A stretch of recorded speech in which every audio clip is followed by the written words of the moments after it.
Hi everyone, this is our channel Around My Story. Please like, share and subscribe. Vous savez, parfois la vérité est encore plus étrange que la fiction, surtout si vous avez un sombre secret dans votre vie qui vous mettra en danger s'il était révélé. C'était mon cas, et voici mon histoire. Je m'appelle Charlotte, et j'ai 17 ans. Je vis avec ma mère. Mon père est décédé avant ma naissance, alors ma mère a dû m'élever toute seule. Ma mère savait tout de moi. Mes études, mes amis. Elle avait certaines règles que j'étais censée suivre. Par exemple, il était interdit de manger à l'extérieur, je ne pouvais pas être amie avec quelqu'un sans qu'elle sache tout sur lui avant, etc. Je trouvais ces règles assez paranoïaques, et je lui ai demandé pourquoi elle imposait de telles restrictions pour que je me fasse des amis. Elle m'a répondu simplement que, de nos jours, on ne peut faire confiance à personne. Mais ce n'était pas une réponse très satisfaisante. Et quand je lui ai demandé ce que cela signifiait, elle n'a rien dit de plus.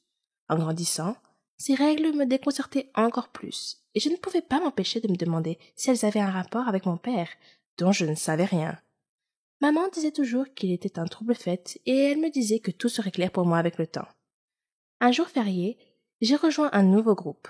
Nous avons fait beaucoup de concerts. C'était génial! J'étais douée pour jouer de la musique et chanter. Quand nous sommes allés camper, nous avons rencontré des étudiants d'autres pays. Nous nous sommes fait beaucoup de nouveaux amis et nous nous sommes amusés ensemble. Nous avons même eu la chance d'accroître la notoriété et la réputation de notre groupe. Après notre première représentation au camp, une fille asiatique s'est approchée de moi et m'a serré dans ses bras en disant « Charlotte, tu m'as beaucoup manqué !» Prise au dépourvu, j'ai demandé « Est-ce que je te connais ?» Elle m'a encore surprise en disant « Tu ne me reconnais pas? Je suis Marie, ton amie !» J'ai souri et j'ai répondu « Tu dois te tromper.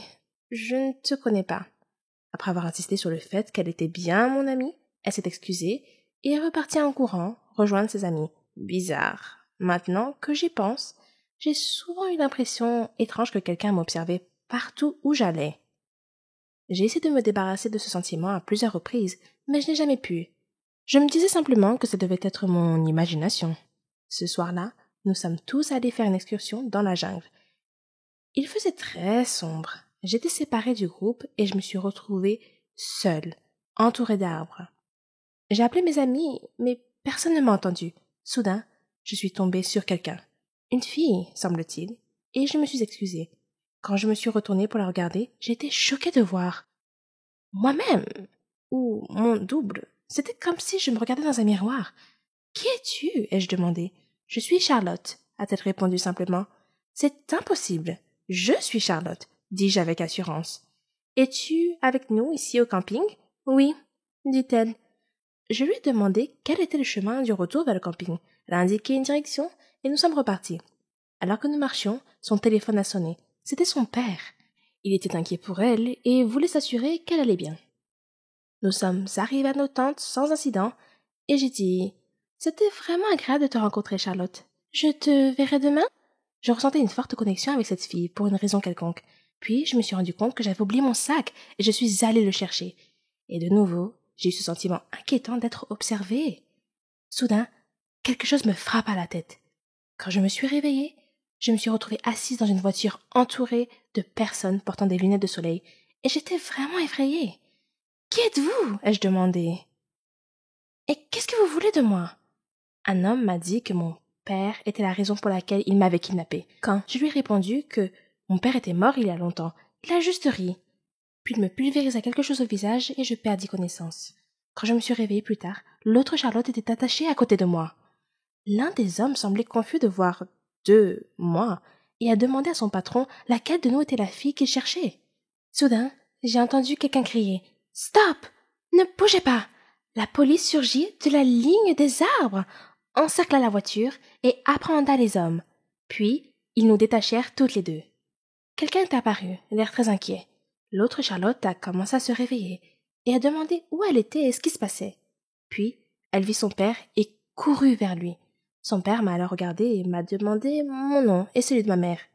Quand je lui ai répondu, il a dit qu'il savait qui j'étais et m'a dit de transmettre ses salutations à maman et de lui dire qu'il continuait à garder son secret. Puis il me remit une médaille et me serra dans ses bras en disant qu'il n'était pas sûr que nous nous reverrions un jour. Je le regardais toujours d'un air confus. Alors il sourit et me demanda où était mon père. et je lui répondis que mon père était mort. Il a dit que c'était leur accord entre ma mère et lui, qu'il essayait seulement de nous protéger, moi et l'autre Charlotte, qui se trouvait être ma sœur jumelle.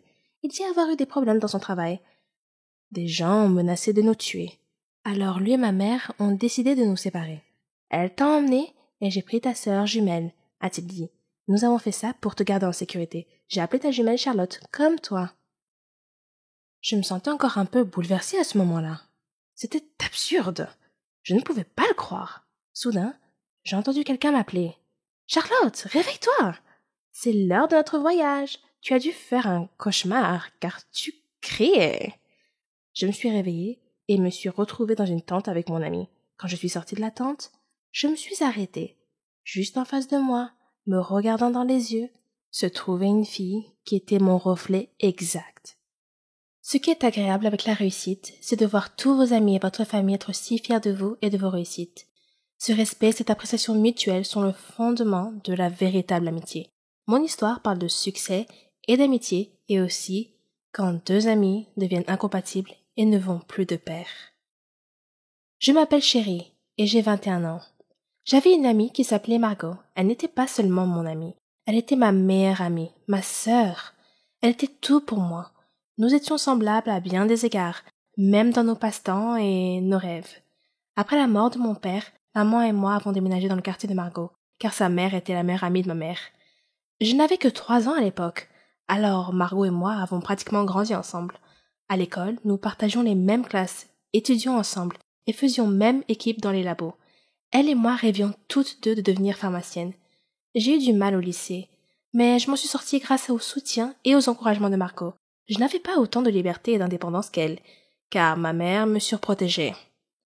C'est à ce moment-là que mon histoire a vraiment commencé. Lorsque j'ai décidé de m'inscrire à la faculté de pharmacie, Margot m'a demandé pourquoi j'avais choisi cette spécialité. Je lui ai répondu que mon père était mort d'une maladie maligne, incurable, et que mon rêve était de trouver un remède à cette maladie pour sauver des vies. J'ai étudié dur et je me suis inscrite avec succès à la faculté de pharmacie. Margot était très heureuse pour moi et elle m'a promis de rester concentrée sur la découverte du remède contre la maladie mortelle que je cherchais si passionnément. Je lui ai demandé de rester à mes côtés à tout instant, ce qu'elle a fait avec plaisir. La faculté de pharmacie se trouvait à l'étranger, donc hors de mon pays.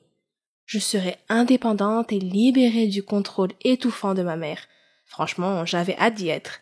Margot et moi avons trouvé un endroit où loger près de la faculté, dans une auberge de jeunesse avec un groupe de filles de différents pays. Contrairement à moi, Margot a pu facilement se lier d'amitié avec elle. Nos études n'ont pas été faciles au début, mais nous avons travaillé dur et nous nous sommes débrouillés. J'étais tellement excitée de me plonger dans mes recherches et d'en apprendre le plus possible. J'interrogeais constamment les instructeurs et les médecins pour élargir mes connaissances. C'était mes débuts, et Margot est restée à mes côtés tout ce temps. Finalement, nous avons été diplômés de la faculté et avons entamé nos carrières. J'ai commencé dans une entreprise pharmaceutique et elle dans une autre.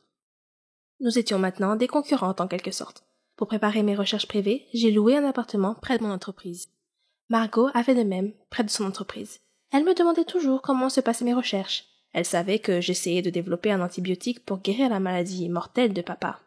Mais ce n'était pas facile, car le système immunitaire de l'organisme attaquait l'antibiotique et le détruisait avant qu'il ne puisse détruire les cellules malades. Je devais découvrir une substance neutre que le système immunitaire n'attaquerait pas, afin que le médicament puisse pénétrer dans l'organisme suffisamment loin pour trouver et détruire les cellules malades par des interactions chimiques. Mon premier travail de recherche a été rejeté, mais j'ai continué à essayer, et à chaque tentative, je découvrais quelque chose de nouveau. À cette époque, Margot était également occupée par son travail. Un jour, elle m'a appelée. Elle pleurait parce qu'elle avait été renvoyée de son travail. Il l'accusait d'avoir volé une étude importante. Je lui ai dit qu'elle était tellement compétente dans son travail qu'elle ne devait pas être triste, mais plutôt essayer de trouver un emploi dans mon entreprise. Je lui ai dit que je la recommanderais à mon directeur. Elle m'a serré dans ses bras et m'a beaucoup remercié en disant « Tu es vraiment la meilleure amie du monde, chérie !» Le lendemain, j'ai parlé de Margot à mon directeur et lui ai dit qu'elle cherchait un emploi et qu'elle attendait dehors. Il lui a fait passer un entretien et lui a donné un emploi. J'étais tellement heureuse qu'elle et moi travaillions dans la même entreprise. Margot a continué à me poser des questions sur mes recherches et je lui ai donné des nouvelles de temps en temps. J'hésitais à lui en dire trop, mais après tout, c'était ma meilleure amie. Alors, je l'ai invitée chez moi pour lui parler de mes recherches. Margot n'était pas aussi heureuse que je le pensais d'entendre parler de mes progrès, mais je me suis dit que c'était à cause de son récent licenciement. Mes recherches personnelles prenaient tout mon temps. Elles étaient même plus importantes que mon travail. Un jour, lorsque je me suis présentée au travail, mon responsable m'a dit qu'il n'avait plus besoin de moi et que j'étais licenciée, virée. J'étais choquée et j'ai demandé pourquoi. Il m'a répondu que je passais trop de temps à la maison à faire mes recherches personnelles et trop peu de temps au travail. Il m'a dit qu'il avait envoyé plusieurs lettres à mon domicile me demandant de revenir travailler et que je ne lui avais pas répondu et que je n'étais pas revenue au travail. Il m'a dit que ma colocataire, Margot, avait reçu les lettres en mon nom et avait promis de les remettre. J'étais choquée. Je lui ai dit qu'elle ne m'avait jamais rien dit. De retour à la maison, j'ai confronté Margot et lui ai demandé pourquoi elle ne m'avait pas remis les lettres de mon patron comme elle l'avait promis. Elle s'est excusée et a dit qu'elle avait reçu les lettres, mais qu'elle était si occupée qu'elle les avait mises de côté et oubliées. Je lui ai pardonné, mais j'ai eu l'impression qu'elle n'était pas tout à fait honnête avec moi. J'ai mis l'affaire de côté et lui ai dit que le fait d'être licenciée me permettrait simplement de libérer du temps et d'en consacrer davantage à mes recherches personnelles. Quelques jours plus tard, Margot m'a appelé pour me demander de venir faire la fête avec elle, et je lui ai demandé de quoi il s'agissait.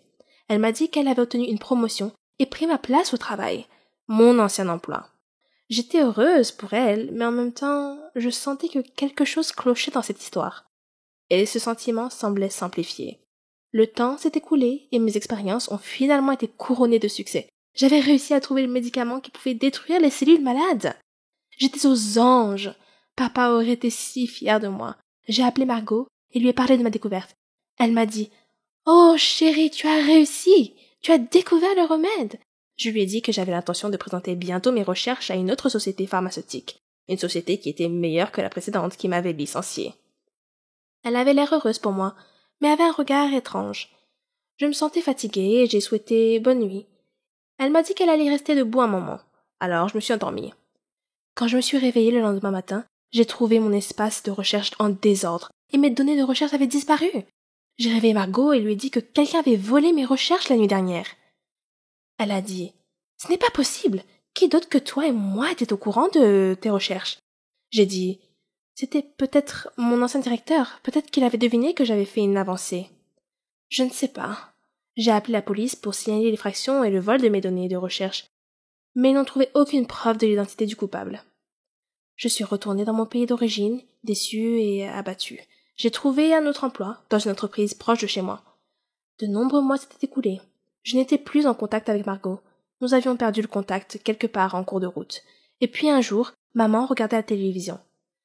Quand elle a soudain vu une émission qui allait parler d'un nouveau médicament qui traiterait et guérirait la maladie maligne de papa. Ils allaient interviewer l'inventeur de ce remède miracle. Je me suis assise, captivée. Je devais la regarder. Quand le journaliste présenta l'invité, c'était Margot. Je ne pouvais pas en croire mes yeux. C'était elle. Elle avait volé mes recherches. Ma soi-disant meilleure amie m'a trahi. Et je l'avais traitée comme une sœur. Ça m'a profondément blessée. J'ai intenté une action en justice contre elle et j'ai récupéré mes recherches et le mérite de la découverte du remède. Donc ça, c'est bon. Mais la seule chose qui n'a jamais pu être réparée et pour laquelle il n'y avait pas de remède, c'était l'ancienne relation entre nous. Elle m'avait poignardé dans le dos et détruit ma foi en l'humanité. Et je pense que je ne trouverai jamais de remède à cela.